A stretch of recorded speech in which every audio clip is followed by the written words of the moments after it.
Quelle horreur! Il va me tuer! J'ai peur de fermer les yeux. J'ai peur de les ouvrir. Moi, j'ai dit bizarre. Comme c'est bizarre. Vous aimez les films qui font peur? Quel est votre préféré? On regarde des films d'horreur, on prend quelques notes et on se fend la gueule.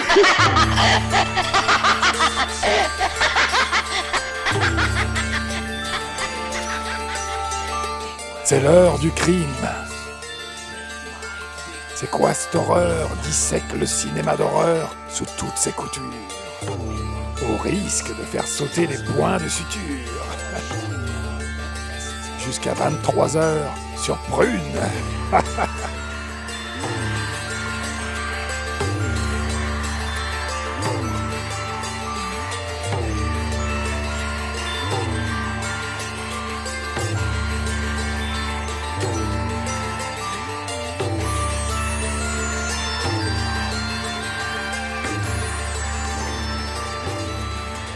Bonsoir à vous, mes chères créatures de la nuit, sangsues et autres démons affamés. Nous sommes le 27 février 2026, vous êtes dans C'est quoi cette horreur ? Et je suis Louise, votre hôte pour cette soirée qui, je vous le promets, aura du mordant. À mes côtés dans les studios de Prune se trouvent 3 personnes particulièrement séduisantes, mais aussi très étranges. Ce soir, on est avec Morgane, toujours des plus élégantes. Elle vit dans un pays où le soleil ne se lève presque jamais, réalise des films dans d'immenses châteaux mystérieux et n'est pas étrangère au bal de vampires. Ça va Morgane, bien réveillée ? Très très bien, la nuit vient de tomber, j'adore. Comme par hasard. Nous accueillons également Christopher, cet archiviste de l'occulte a commis plusieurs méfaits, notamment une web-série fantastique et un dictionnaire cinématographique de mots bizarres. Oiseau de nuit au charme irrésistible, il paraît qu'on ne l'a jamais vu en plein jour. Bonsoir Christopher, ça va ? Bonsoir, j'ai une blague. Que dit un vampire à sa victime quand elle se laisse mordre ? Alors là, je sèche. Merci beaucoup. Oh waouh, merci Christopher. Enfin, on a aussi le fan number 1 de Nosferatu depuis qu'il l'a découvert dans un épisode de Bob l'éponge. Également auteur du livre Les 1001 visages de Dracula, il ne va jamais se coucher sans avoir regardé un épisode de Buffy contre les vampires. Je parle bien de Lucas, mon séduisant co-animateur et sa voix des plus envoûtantes. Comment tu te sens ce soir ? Je suis 100% ravi de pouvoir parler vampire avec vous ce soir. Et toi, Louise, comment te sens-tu ? J'avoue que moi, je ne me sens pas très bien. Je meurs de froid, je suis toute engourdie, ça fait plusieurs jours que je ne suis pas sortie. Faut dire que la lumière du soleil, elle est très forte ces temps-ci, vous ne trouvez pas ? Et surtout, je meurs de soif, une soif qui me prend à la gorge et qu'aucune quantité d'eau ne peut assouvir. C'est bizarre ça. Quand on m'a offert à boire dans cette bouteille, c'était pas du vin. C'était le sang de David. T'as rien trouvé de mieux à boire? T'es devenu cinglé? Pour être tout à fait honnête, je crois que c'est depuis cette soirée que j'ai passé avec un beau brin ténébreux. Vous savez, le genre qui a bercé nos fantasmes depuis l'enfance, du Angel de Buffy au frère Salvatore de Vampire Diaries, sans oublier l'inoubliable Edward de Twilight. D'ailleurs, c'est drôle qu'on ait autant nourri notre génération de bad boys torturés de 200 ans de plus que nous, incarnant le fantasme ultime du mec mature, mystérieux, complexe, finalement seulement le reflet des adolescentes que nous pensions être. C'est deep. Mais attention, souvent l'option raisonnable, le véritable amour de nos héroïnes, n'était pas n'importe quel bad boy suceur de sang. Ma famille et moi, on se considère comme végétariens. Tu sais, parce qu'on se nourrit du sang des animaux. Mais c'est comme un humain qui ne se nourrit que de tofu. On garde ses forces, mais on n'est jamais pleinement satisfait. Pas comme si je pouvais boire ton sang, en tout cas. Alors on s'entend quand on parle de végétariens, chez les vampires, ils se nourrissent d'animaux quand même. Mais ils ont l'élégance d'éviter la chair humaine. Quand on sait que l'acte de planter ses crocs dans un cou innocent n'est rien de plus qu'une métaphore de l'acte sexuel, je sais pas trop ce qu'il faudrait en retenir en fait. Bah oui, parce que souvent, ces bad boys torturés, en plus de ne pas sucer de sang humain, ne doivent surtout pas céder à la tentation d'une relation sexuelle avec leur bien-aimé. Ces personnages sont-ils le fruit d'une Amérique puritaine qui voudrait afficher le sexe comme un péché capital, ou l'image figée du premier cœur brisé de leurs auteurices, à jamais adolescents, teinté d'un sentiment d'inachevé ? Qu'est-ce que tu dis? Tu aimes un vampire? Non mais t'es malade! Quoi? Bien que depuis on ait débunké tout ce que ces relations peuvent avoir de toxique, un mec qui t'espionne en train de dormir et qui est obligé de se retenir pour pas te vider de ton sang, on est d'accord que c'est pas ok dans la vraie vie. Et que le vampire sexy soit un peu passé de mode, il y a un truc qui résonne encore dans ces histoires d'amoureux vampires. Déjà, un vampire, c'est immortel, ce qui laisse la possibilité d'un amour éternel. C'est un amour qui transcende la mort, le temps, qui fait à nouveau battre le cœur d'un cadavre, il n'y a rien de plus intense. Et si les fictions young adultes se détournent un peu du fantastique, les vampires, eux, notre génération, les retrouve à l'âge adulte, dans une forme plus sombre et sanguinolente, dans les films d'horreur et les films gothiques, avec notamment Sinners et son record de nominations aux Oscars, ou le récent remake de Nosferatu. Alors justement, en ce mois de Saint-Valentin, c'est le sujet qu'on a choisi d'explorer dans ce nouvel épisode de C'est quoi cette horreur? Un amour de vampire. Oh Mina, buvez et rejoignez-moi dans la vie éternelle.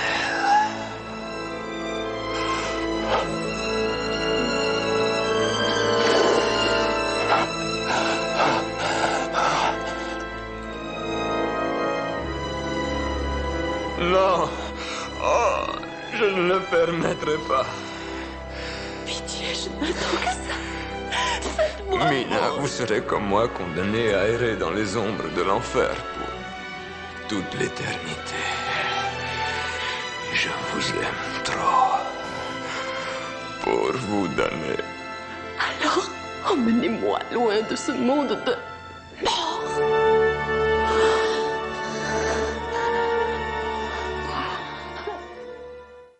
On va démarrer cette émission par un interrogatoire en règle de nos deux invités. Armez-vous de vos crucifix et autres gousses d'ail. Morgane et Christopher passent à la casserole dans l'autopsie.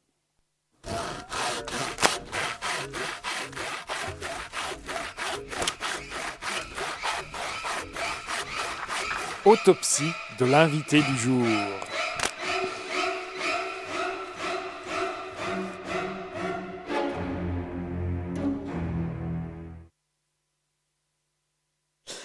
Première question, un vampire ou une vampiresse de cinéma qui vous fait craquer?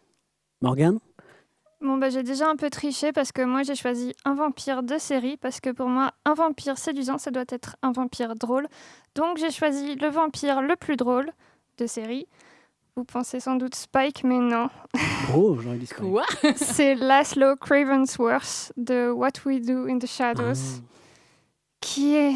oh, je l'aime tellement. Tellement que quand j'ai fait une fête d'Halloween sur le thème vampire, je me suis déguisée en sa femme. C'est un vampire qui adore le porno et les recherches scientifiques. Ça va bien ensemble. Et qui essaye de créer une nouvelle version de Frankenstein tout en découpant des arbustes en forme de vagin. Ok, comme Édouard Main d'Argent? Oui, exactement. Ok. Tellement séduisant. Et toi alors, Christopher, justement? Moi, c'est un vampire. Je crois qu'on a le même, Lucas. Connaissant un petit peu tes goûts, Nosferatu, l'original, celui incarné par Max Schreck dans le film de Murnau. Il te fait craquer? Ouais, parce qu'il a une petite bouille chauve-souris-esque. Ah, j'en frétille. Sinon, pour toi, Christopher, le date idéal avec un vampire ou une vampire? J'imagine, un petit verre de Bloody Mary ou de sangria dans une cave parisienne avec des petites bougies. Enfin, tout ce qui pourrait éventuellement nous ramener petit à petit au pieux. Vampire, pieux, vous l'avez? Joli. Et toi, Morgane? Moi, je m'inspire un peu du film Vampire humaniste, cherchant humain, consentant, suicidaire, ce titre à rallonge là, où les protagonistes partent sur un date où on essaye de faire tout ce que la personne veut faire avant de mourir, la personne humaine. Et ça, je trouve ça assez beau comme nuit. Si vous deveniez vampire, qui iriez-vous mordre en priorité? Alors pour quelque raison que ce soit. Hein. Morgane? Tel Edward dans Twilight, j'irai vers la personne que j'ai épousée, parce que je veux vivre l'éternité avec elle, et parce que j'aime son cou. C'est craquant. Moi, je serais beaucoup plus narcissique. Je crois que j'essaierais de m'auto-mordre. Si c'est Mais possible. dans quel but? Purement pour créer un espèce de circuit fermé. Vous savez, comme en cours de physique, quand on étudie l'électricité. C'est vrai, je suis pas sûr qu'on l'ait vu beaucoup dans le cinéma, ça. Je crois pas. Cette tentative. Pourtant, on a bien essayé, nous, de... Et puis mordre son propre cou. Et le casting rêvé pour une rom-com vampire. Donc, comédie romantique. Oui, pardon. Pour celles et ceux qui ne sauraient pas ce qu'est une rom-com. Une rom-com, ouais. Rom-com. Un film d'amour de vampire. Alors, je vais aller vers des gens que j'ai pas vus en vampire, je crois. Kieran Culkin, le petit frère de Macaulay Culkin. Ah oui. Qu'on voit souvent dans des rôles de mecs qui un peu voient ce que c'est la vraie vie par rapport aux autres qui sont dans les apparences, qui a une nonchalance extrême. Et je le verrais bien avec Charisma Carpenter, qui joue Cordelia dans Buffy. Parce que je verrais Cordelia en fait dans Buffy, mais qui deviendrait plus vampire. Et de confronter du coup cette vision du monde d'apparence à celle des personnages qu'on voit souvent chez Kieran Culkin. Bah là, je sèche. Hein. C'était tellement impressionnant comme réponse que je sais pas quoi dire. Même pas un acteur, une actrice? Bah, au hasard, Danny Boone. Allez. Ah ouais, j'adore. Un film de vampire à regarder à la Saint-Valentin. Christopher. Ah bah, désolé de copier sur toi, Morgane, mais tu as parlé de vampire humaniste, cherche suicidaire consentant. Ah, c'était ça le titre. Et j'ai une scène que je trouve absolument touchante, qui fait fondre mon petit cœur. C'est donc cette jeune vampire ado humaniste qui invite le suicidaire dans sa chambre d'ado. Et ces films, en fait, le contexte, c'est qu'elle n'a jamais mordu personne. Depuis qu'elle est née, elle se refuse à faire du mal à un humain. Et là, le suicidaire se propose, parce qu'il veut mourir, d'être sa première victime. Donc ils vont dans la chambre de la demoiselle et ça se passe comme une première fois entre adolescents, quoi. Ils sont tout à fait gênés, ils n'arrivent pas à se regarder dans les yeux, ils écoutent un vinyle, pour essayer de retarder un petit peu le moment où. Et je trouve ça juste mignon. Et sinon, un film romantique qui mériterait sa version vampire? C'est qui? Tu peux répondre. J'ai pas entendu la question. Bon bah Morgane alors. Moi je dirais Quand Harry rencontre Sally. Parce que je trouverais ça passionnant. Quand Harry rencontre Sally, c'est un film qui se passe sur plusieurs années où on voit certaines périodes du temps et comment leur relation évolue à travers ça et est-ce qu'ils vont finir ensemble ou pas. Et alors là, imaginez si un gars est un vampire et qu'on se retrouve avec une personne qui vieillit, l'autre non, et sachant que le film c'est surtout des discussions sur la vie, c'est quoi la vie du coup avec cette incarnation-là? C'est deep. Christopher, une idée? Ouais, vous savez la comédie française Prête-moi ta main? Mais là, ça s'appellerait Prête-moi ton cou. J'aime beaucoup. Eh bien, merci Morgane, merci Christopher. Et on écoute tout de suite un morceau qui ne manquera pas de vous émoustiller.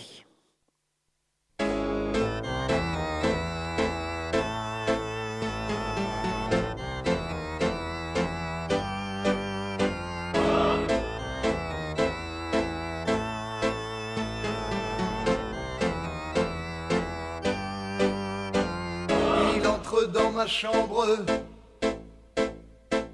par la fenêtre ouverte, se glisse sous mes draps, me caresse le ventre, il me croit endormi, je ne fais que sanglant, je me tourne vers lui, il me montre les dents. Dracula main dans tes braculas. Reste encore près de moi, cula. Ne t'en va pas d'éjaculat. Énorme.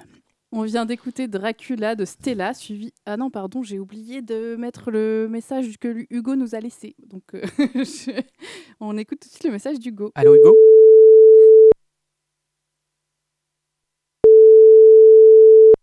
Tu aimes les films d'horreur? Quel est ton préféré? Récemment, c'est Sinners de Ryan Coogler qui m'a beaucoup marqué. Il y a un jeu entre le mal et la musique qui est toujours ambivalente, à la fois une arme et un plaisir, un symbole de pureté et de mélange, qui d'ailleurs va très bien avec la représentation du melting pot américain.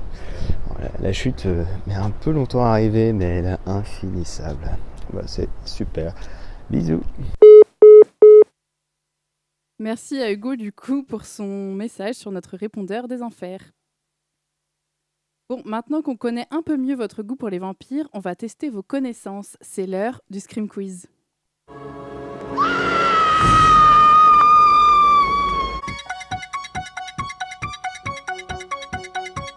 Bonsoir. Nous allons jouer à un jeu. C'est l'heure du Scream Quiz. Maintenant, c'est à vous de jouer. Que la partie commence. Bonne chance.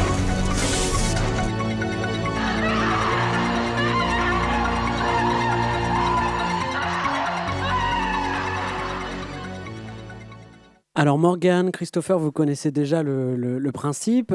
Toute bonne réponse, donc je pose des questions et toute bonne réponse fait hurler la Scream Queen ou le Scream King. Première question. Quel est le titre d'une obscure comédie horrifique mettant en scène Dracula qui suce le sang de nudistes? Ah, génial. Les vacances de Dracula au Cap d'Agde? Les vacances de Dracula à Ibiza? Les vacances de Dracula à la Baule? Ou les vacances de Dracula en Haute-Bavière? Il y en a un qui existe. Et il y en a un qui existe. Wow. Au Cap d'Agde. J'ai envie de rester quand même dans le thème avec la Haute-Bavière. Pourquoi le thème? Bah, l'Est. La montagne, tout ça. La montagne. Eh bien, c'était ça, Christopher. Wow.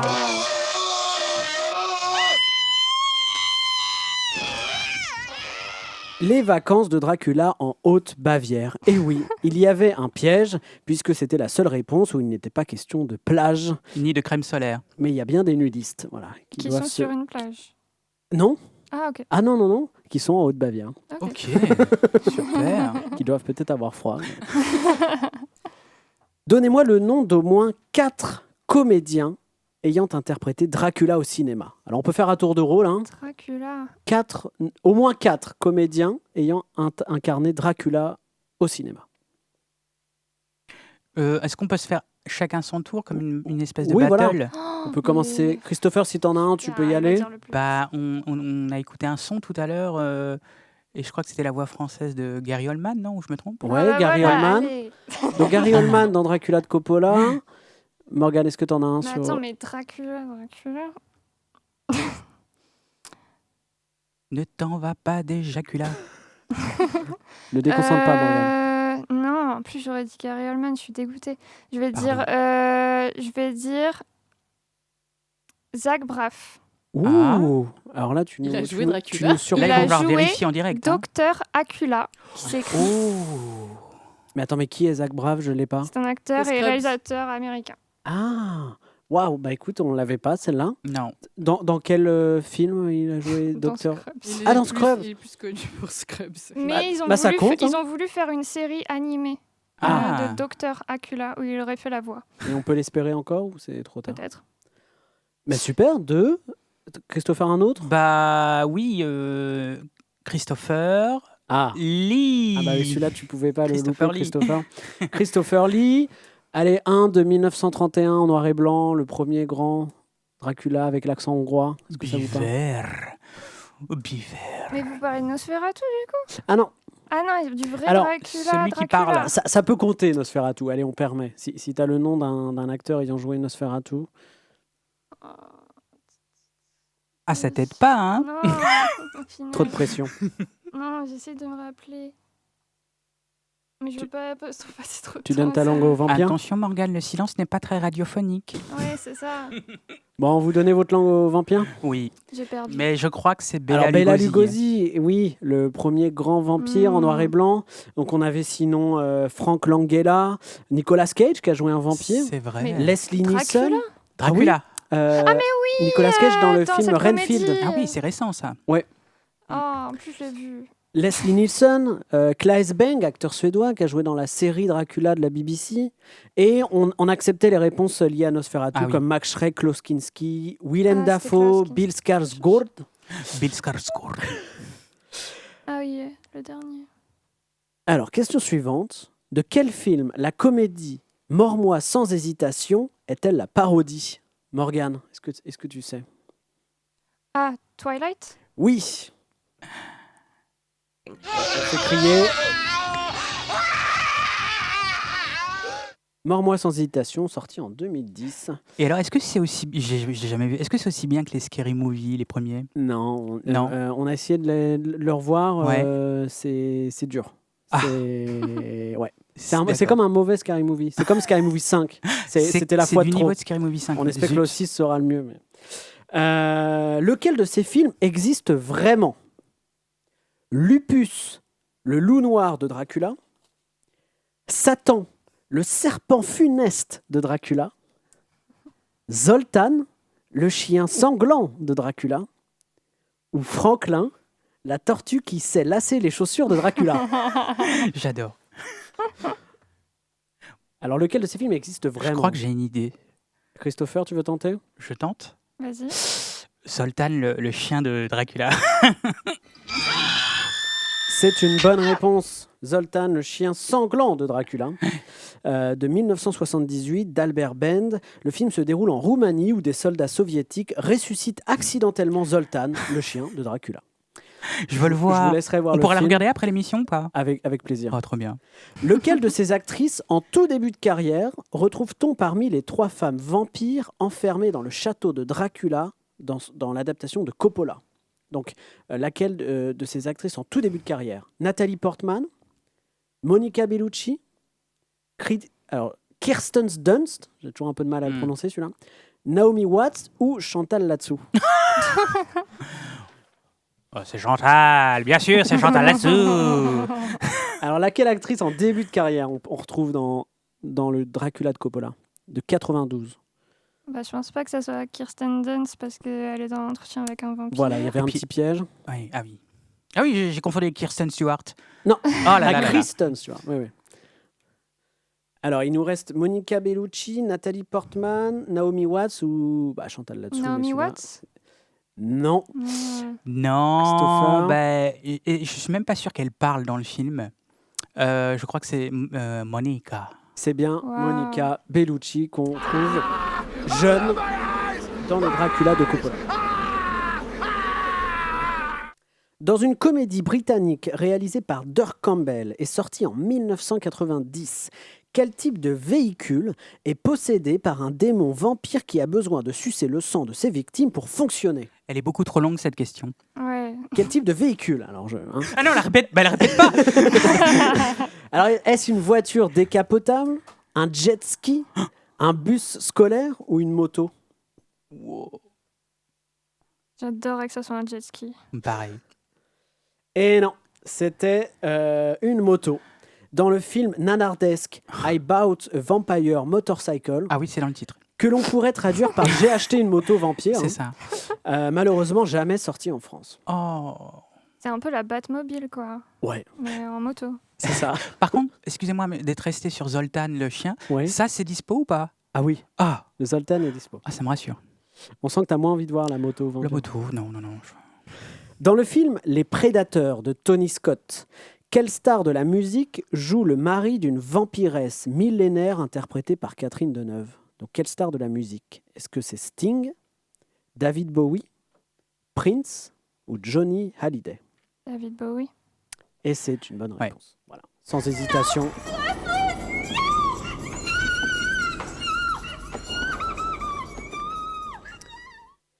Dans The Vampire Lovers, adapté du roman Carmilla de Joseph Sheridan Le Fanu, quel légume a servi au bruitage de la décapitation du vampire à la fin du film? Une carotte? Une citrouille? Un chou? Un topinambour? Ça ouvre l'appétit. Je travaille dans une société où ils font encore du bruitage, du vrai bruitage à l'ancienne.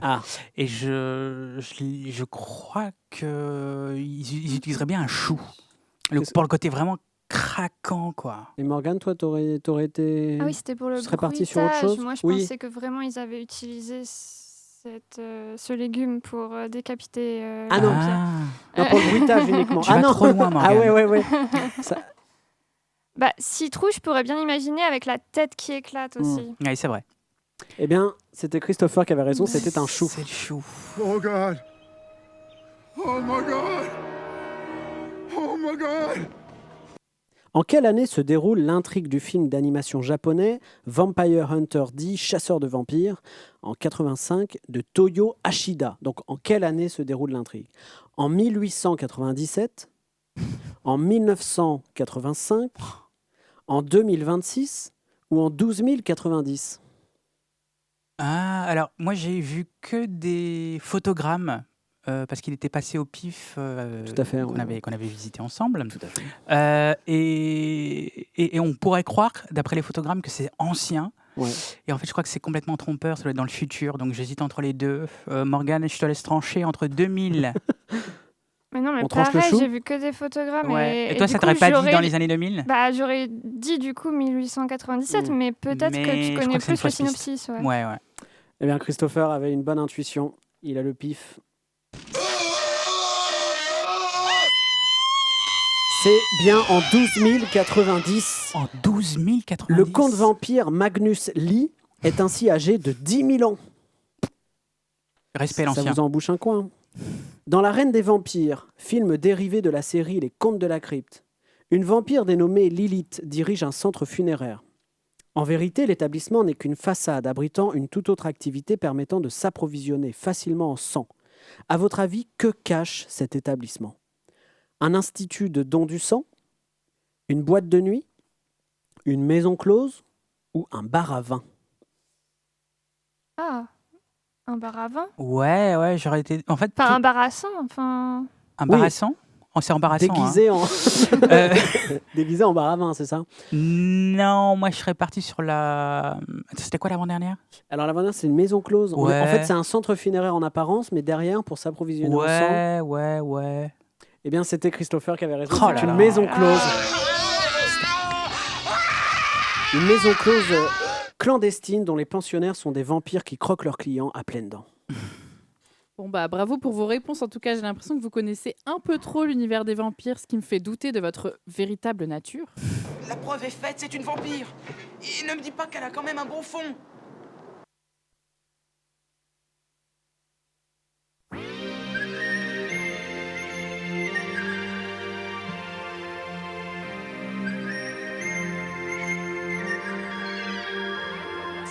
Lamb, love, gonna hit some pom-pom. All we need is get some of it, need to get drunk. I'm here to say hello, watch above and below. Guns under pillows, never have, just call your mama. We'll drink all of it, don't need a plumber. We're gonna empty it, just like a vampire. Lovely limbs, gonna eat you, yum, yum. Chew you like a gum, drink your blood like a soda. I'm here to build up an empire, cause I'm a vampire. Better hide in the bunker.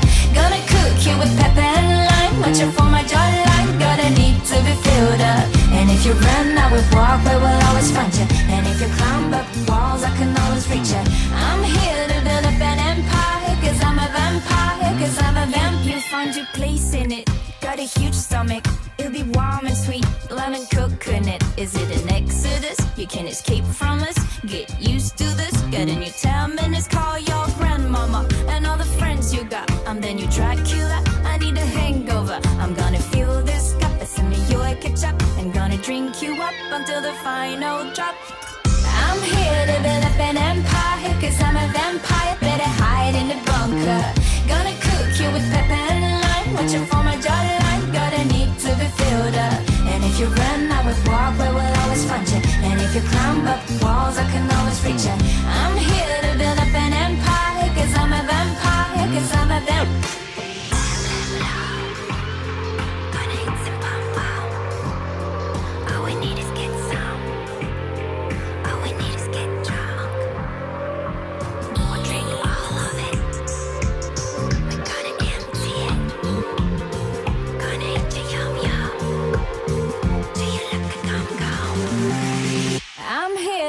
up an empire, 'cause I'm a vampire, better hide in the bunker.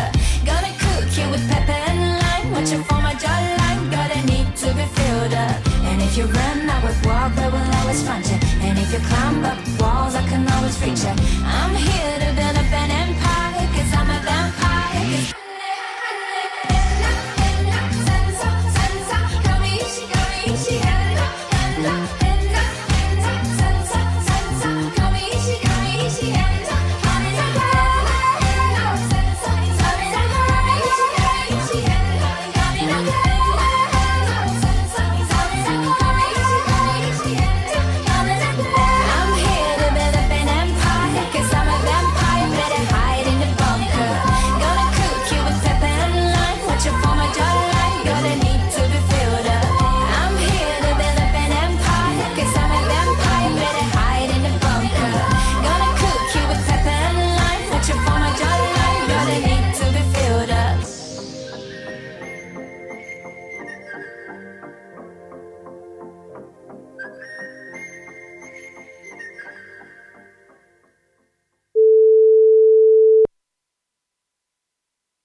Quel est ton préféré?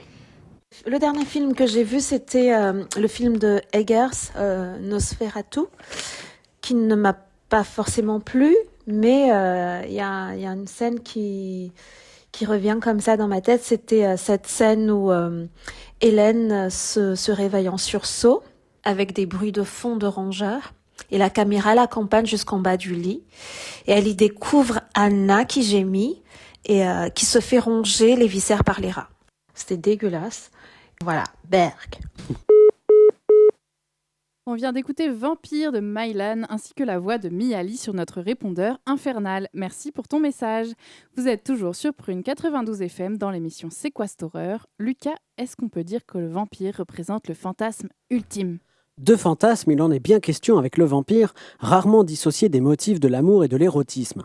Lorsqu'il n'est pas réduit à une simple créature sanguinaire dénuée de sentiments, comme dans Blade, Underworld ou 30 jours de nuit, il est le plus souvent représenté comme un être sensible et sensuel, dont la dépendance nutritive au sang se double d'une dépendance affective et sexuelle envers ses victimes.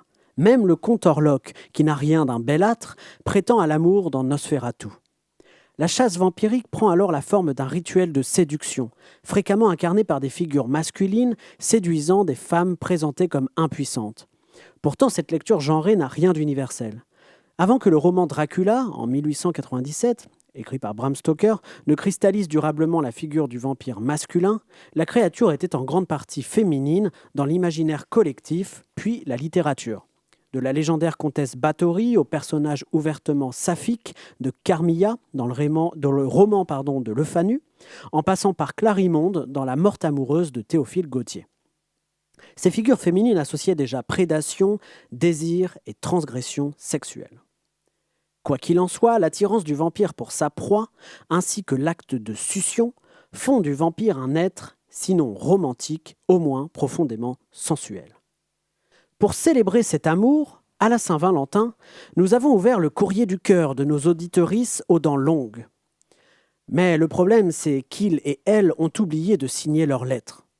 On vous les lit, Morgane, Christopher, et ce sera à vous d'identifier l'expéditeur ou l'expéditrice. Homme ténébreux cherche jeune femme pour fin de vie éternelle, n'ayant pas peur de la solitude et des randonnées en forêt. Ouverte à la polygamie, 3 autres femmes vivent déjà en ma demeure. Petit plus si anglophone, je souhaite apprendre la langue de Shakespeare en vue d'un voyage prochain. Une idée de qui est l'émetteur de l'auteur de la lettre? 3 femmes dans son château. Ah, c'est ça qui me... Dracula. Et c'est une bonne réponse. C'était bien le comte Dracula, le plus célèbre des vampires, né en 1897, comme je l'ai dit, de la plume de Bram Stoker et maintes fois incarné au cinéma. C'est le Dracula de Todd Browning qui, en 1931, a imposé la figure du Dracula aristocratique et séducteur, dissimulé dans une longue cape. Depuis, il ne cesse d'être réinterprété sous les traits de différents acteurs. On les a mentionnés, Christopher Lee dans Le Cauchemar de Dracula, Gary Oldman dans Le Dracula de Coppola, l'une des adaptations les plus fidèles à ce jour, et plus récemment Caleb Landry Jones dans la version de Luc Besson en 2025. Recherche partenaire capable de valoriser la beauté intérieure et de voir au-delà des apparences. De mes oreilles pointues, mes doigts crochus et ma face de rat. Le small talk, très peu pour moi, je suis plutôt taiseux. Nosferatu.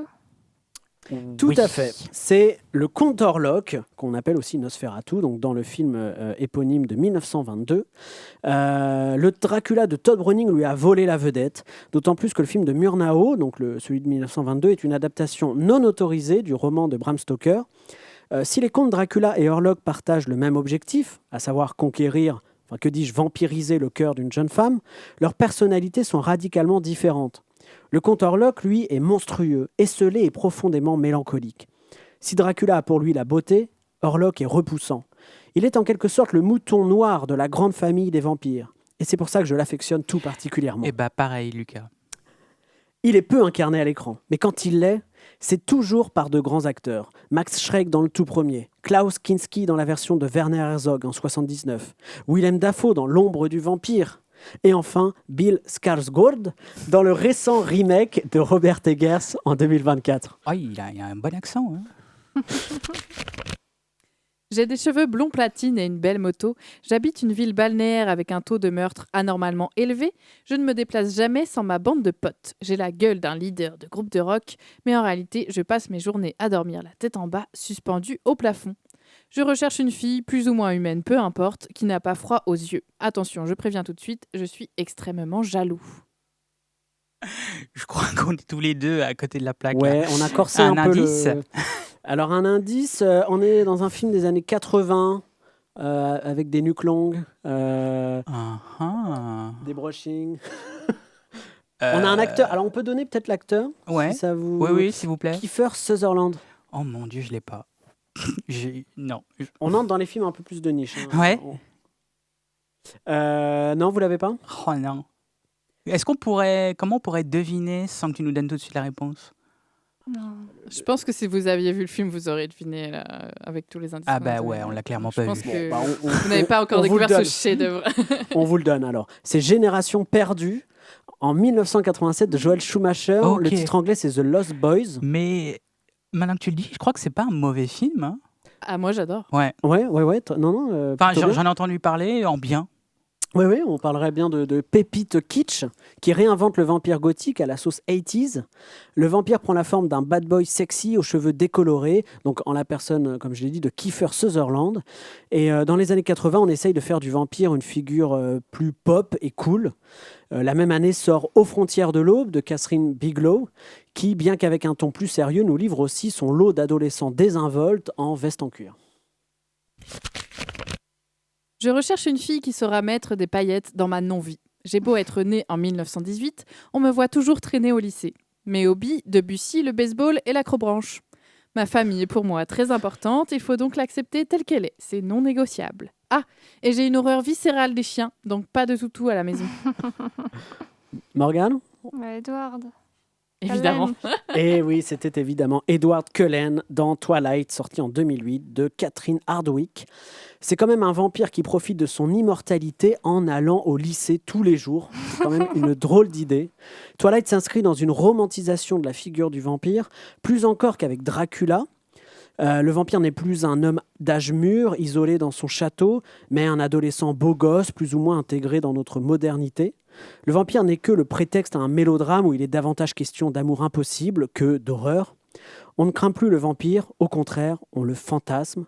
4 suites au premier Twilight contribueront à généraliser ce phénomène, mais aussi des séries comme True Blood ou Vampire Diaries. Lassé de la société patriarcale, j'erre dans les rues de Bad City sur mon skate, cap au vent pour nous délivrer du mal dominant et rétablir une forme de justice en suçant le sang des dealers et en aidant les femmes désœuvrées. Cherche gentil garçon attentionné qui saura me réconcilier avec la jante masculine. J'ai raté le début, je crois. J'adore les sourcils très, très froncés de Morgane. mais pareil, je fronce les Alors, sourcils. Une vampire en skate dans Bad City. Ouais, Bad City. Film en noir et blanc. Ouais. Ah, si. Attends, mais ça peut pas genre La Fille ou un truc comme Ah, ça. si. C'est dans A Girl Walks Alors, Home Alone at Night. Oui, tu l'as. Bravo Morgane. Il s'agit donc de la vampiresse anonyme. Donc effectivement, dans le film, elle s'appelle The Girl ou La Fille. Dans A Girl Walks Home Alone at Night, sorti en 2014. Film iranien, en noir et blanc, réalisé par Anna Lili Amirpour, aussi très très beau nom. C'est pas américano-iranien. Enfin bon. Oui, alors il y a peut-être une je prod pense américaine pas. aussi. C'est peut-être pas purement iranien. C'est impur. Et effectivement, peut-être pas tourné en Iran, je sais pas. Et dans lequel la burqa se substitue à la traditionnelle cape du vampire. Quelle idée de génie. Vampire tout à fait original. Figurez-vous que nous ne sommes pas les seuls à avoir eu envie d'unir vampire et amour ce mois-ci. Vous êtes peut-être passés à côté de l'info, mais les cinémas Pathé ont rediffusé ces dernières semaines une saga vampirique iconique que je vous laisse deviner. On a évidemment pris nos places et on en a profité pour tendre le micro aux spectateurs et spectatrices venus assister à la séance. Alors Morgane, pourquoi on est réunis ce soir devant le Pathé Commerce ? On va regarder Twilight 3 que je n'ai jamais vu de ma vie. Heureuse ? Impatiente. Alors bonsoir, est-ce qu'on peut vous poser une petite question ? Donc on est une émission de radio spécialisée dans le cinéma fantastique d'horreur et on va faire un sujet là pour février sur le vampire romantique pour la Saint-Valentin. Et alors on voulait savoir déjà, qu'est-ce qui vous a motivé à venir voir Twilight 3 ce soir ? C'est parce que c'est drôle. Pour la blague, pour le mème.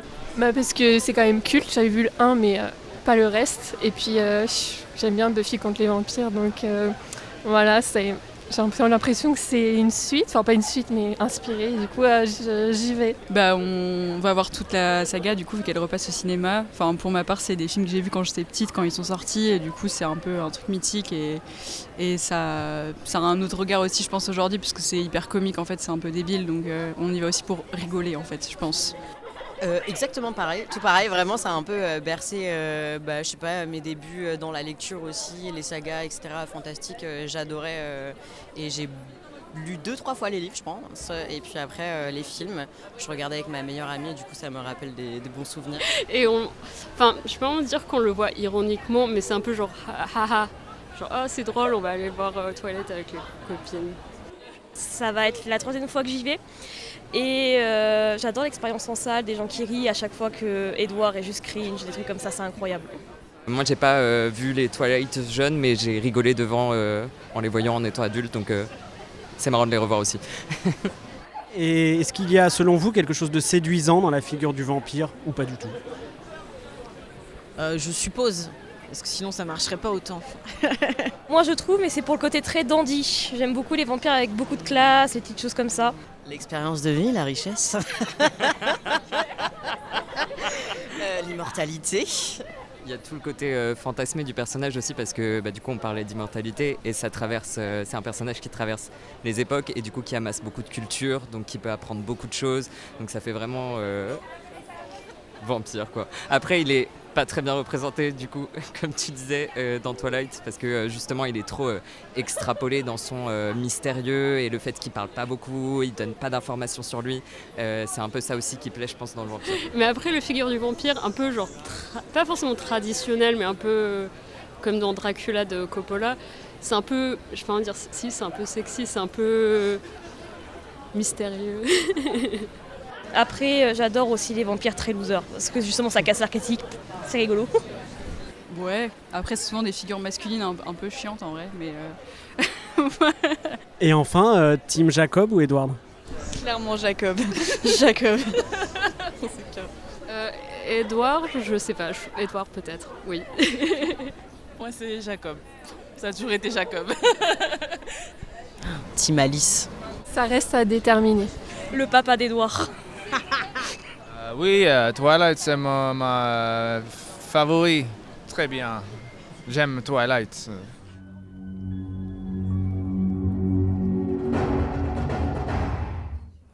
Tu as une vitesse et une force incroyables. Ta peau est blafarde et elle a la froideur du marbre. Tes yeux changent de couleur. Et parfois, tu t'exprimes comme si tu venais d'une autre époque. Tu ne bois pas, tu ne manges rien. Tu évites le soleil. Je sais ce que tu es. Dis-le. À voix haute. Dis-le.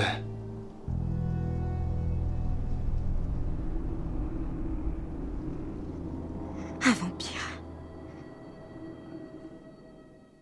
Et oui, c'était un vampire. On ne s'y attendait pas. C'était ça. Moi, j'ai une question pour vous, du coup, en réaction à ce petit reportage. Est-ce que vous les trouvez séduisants, les vampires? Christopher? Oui, parce que je pense qu'ils ont une... Enfin, il y a quelque chose de presque mystique. Enfin, je veux dire, c'est pas un truc séduisant humain, c'est un pouvoir, quoi. C'est un pouvoir qui dépasse le réel, donc on peut pas l'expliquer, mais oui, ils ont un charme fou sur nous. Et ils sont hyper charnels, enfin de tous les monstres, c'est le monstre le plus charnel qui touche la peau des autres, touche les coups, il va à fond. Oui, c'est moins sexy qu'un zombie. C'est pas tellement 2026, ça, non? Le tactile. Quoi? Le tactile, c'est intemporel, non? Oui, c'est vrai. Et il y a un truc que vous trouvez Enfin, est-ce que vous, les vampires que vous trouvez séduisants, il y a un point commun à ces vampires-là, ou est-ce que c'est juste le vampire en général? Ouais, je pense en général, hein. Parce que toi, tu disais que Nosferatu, bon, il n'est pas Ouais. spécialement esthétique, mais... Et pour autant, voilà, il a un pouvoir, comme je disais. Moi, j'ai été charmé, en tout cas. Mais par exemple, Edward, il est pas du tout séduisant et juste il a cette vibe de mec toxique. En fait, je crois que dans Twilight, on essaye tellement de nous vendre le rêve d'ado que ça devient malaisant à regarder en tant que fantasme.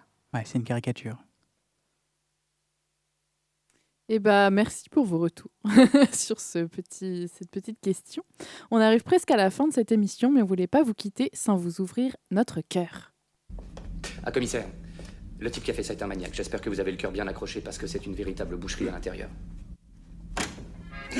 À cœur ouvert, les coups de cœur de l'équipe.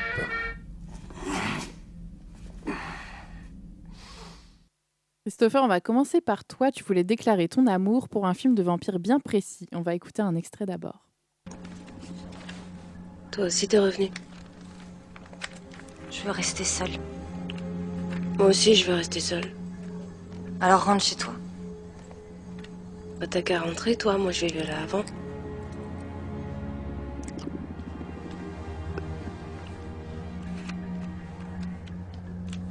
C'est quoi?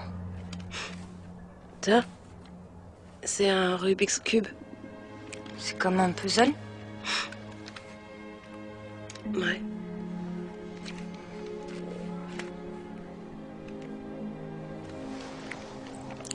Tu veux essayer? Il y a elle et lui. Lui, c'est un petit mec tout à fait banal, enfin pas totalement, hein, dans la mesure où il occupe dans son collège la place la plus ingrate, celle du souffre-douleur. Elle est un vampire. Lui ne le comprend pas sur le coup. Assis seul, la nuit, sur la structure d'un jeu d'un parc pour enfants, situé au pied de son immeuble, il joue au Rubik's Cube. Tout du moins, il le feint. Elle surgit de derrière son épaule sans un bruit. Elle lui tombe dessus et lui tombe amoureux, insidieusement. Elle a l'air d'une petite meuf de son âge, quoiqu'elle lui semble beaucoup plus mature, voire carrément d'un autre temps. D'ailleurs, bien qu'elle soit à moins d'1 mètre de lui, et qu'il neige abondamment comme seul le ciel de Suède sait la saupoudrer, il ne ressent pas sa chaleur. La mine de la fille s'illumine de curiosité vis-à-vis du garçon et de son jeu solitaire, mais son estomac meurt de faim et gargouille de façon caverneuse. Lui jubile, sans trop parvenir à le cacher, du soudain intérêt qu'il suscite, d'autant plus que c'est l'intérêt d'une fille plutôt pas mal dans son genre. mais elle est réellement accaparée par la dextérité du blondinet à manipuler son cube polychrome, ou alors par l'odeur de l'hémoglobine qui pulse dans les veines de son cou diaphane? La réponse se trouve dans le code Morse qui sera frappé à la fin du film par l'un des deux enfants pour ne jamais cesser de vous hanter. Personnellement, le film de Thomas Alfredson grouille en moi depuis que je l'ai découvert dans mon cinéma préféré rouennais, le Melville, qui aujourd'hui a disparu pour céder place à un vulgaire complexe immobilier. Pour sûr, Morse a laissé sur la peau de ma cinéphilie la trace indélébile de sa morsure. Merci Christopher pour ce bel hommage à Morse. Et j'ai cru comprendre que Morgane, tu partageais aussi ce coup de cœur pour ce film. Oh, c'est vrai? Oui, je suis choquée de ton choix en même temps que surprise parce que ce film est génialissime.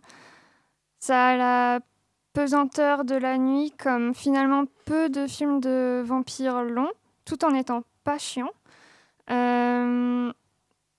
Ça montre la violence dans l'enfance d'une manière magnifique et juste. Et j'admire beaucoup les films, et c'est souvent dans l'horreur que je peux trouver ça, qui parlent justement du peu d'innocence qu'on a finalement quand on est enfant, parce que c'est aussi l'âge où on découvre la violence.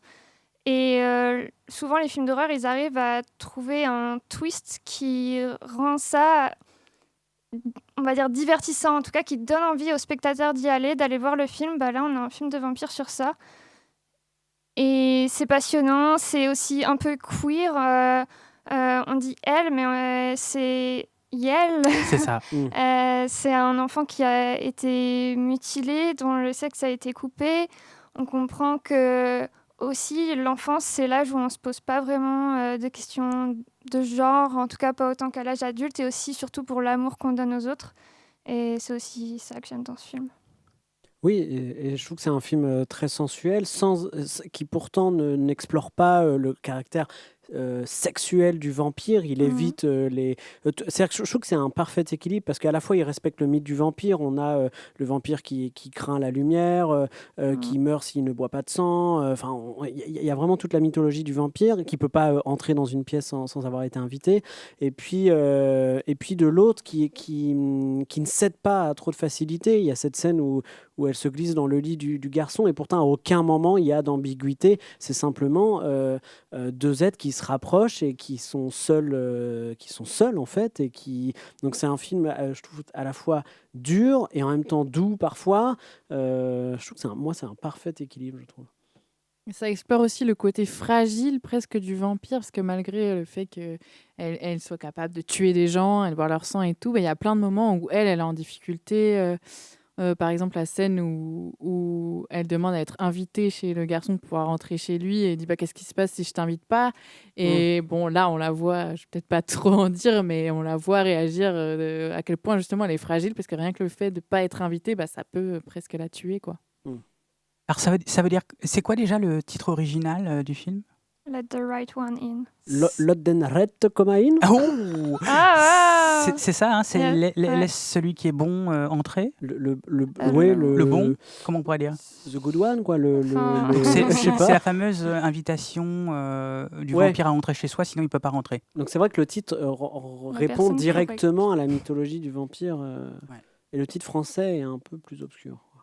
En tout cas, si on vous a... Ah, tu trouves que c'est pas si obscur? De premier abord, ça peut l'être, mais en même temps, dans le film, ils utilisent le morse pour communiquer les deux enfants entre les murs, sur des boîtes. Et bon, je me dis que oui, si tu es un distributeur français, tu te dis « Ah, c'est la bonne idée, ils utilisent le morse » et en plus, morse en français, c'est cet animal aux longues dents. Puis ça fait penser à morsure en termes de sonorité. Morsure. Et toi, Louise, un petit coup de cœur? Ah, moi, j'adore Génération perdue, on en a parlé tout à l'heure, vous l'aviez pas vu, mais... comme on disait, c'est un film assez kitsch, mais il y a vraiment ce kiff du film des années 80. Ce kiffeur, Sutherland. Bien trouvé. Et j'ai semé un peu des extraits de ce film dans cette émission. Toutes les petites voix qu'on entend en virgule, il y en a beaucoup qui sont tirées de ce film. Et en fait, les personnages principaux, c'est 2 frères, donc un qui va petit à petit se transformer en vampire, et l'autre qui reste très ancré dans la réalité et qui dit, comme on a peut-être entendu au début de cette émission, mais qu'est-ce qui te prend de boire du sang, t'es cinglé. Enfin, c'est à la fois très, très drôle, très jubilatoire. Il y a aussi des moments un peu clipesques qui sont esthétiquement assez sympas en vrai. Jugulatoire. Bah, merci en tout cas pour le partage de votre coup de cœur. C'est quoi cette horreur? C'est déjà fini pour ce soir. Le temps pour nous de regagner nos cercueils douillets avant le lever du soleil. Un grand merci donc Christopher et Morgane d'être venus pour cette émission. Merci également à Hugo et Miali qui ont prêté leur voix aux répondeurs des enfers. Un dernier conseil avant de partir, faites bien attention à qui vous laissez entrer chez vous ce soir. Et si d'ici là vous êtes encore en vie, on se retrouve sur le 92 FM le 27 mars à 22h. Essaie de ne tuer personne avant notre prochain rendez-vous. Un petit exemple d'extrait de Lost Boys. En attendant, on vous invite à nous donner de la force en vous abonnant à notre page Instagram @c'estquasthorreur, tout collé sans les apostrophes. Abonnez-vous. On partage des quiz, des actus, des tops et du contenu bonus autour de nos émissions. On vous laisse avec Vampire de l'amour de Dionysos. Passez une affreuse soirée sur Prune.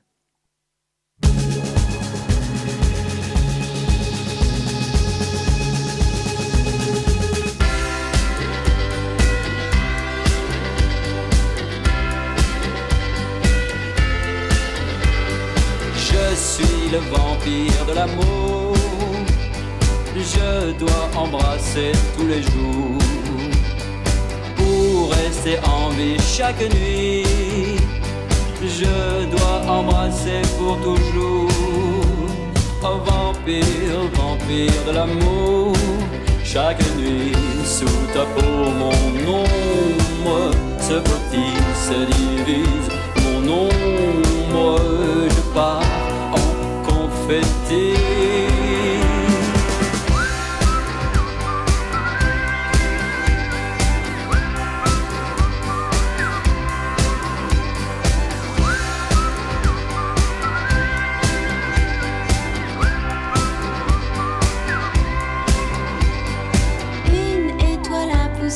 Dans ton lit, même sous la pluie, elle brille de sourire. Elle pourrait te sauver pour toujours si tu n'étais pas qu'un vampire, vampire de l'amour. Vampire, vampire de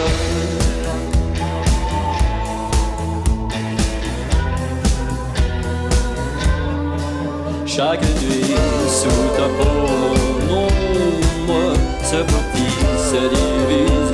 Mon ombre, je pars en confetti.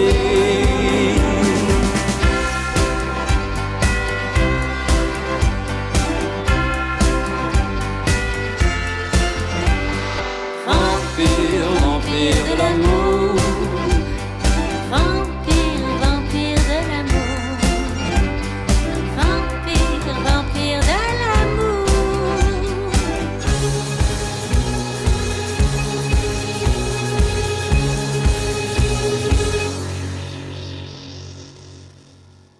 Tu seras mienne pour l'éternité. Tu connaîtras la passion d'un amour immortel et infini. Qu'est-ce qu'il me tarde? Pas vous!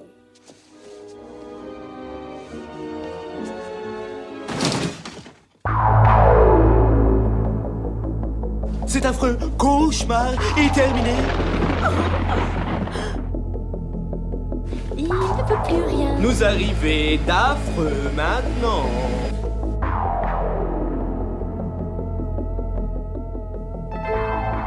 Retrouvez C'est quoi cette horreur en podcast sur prune.net.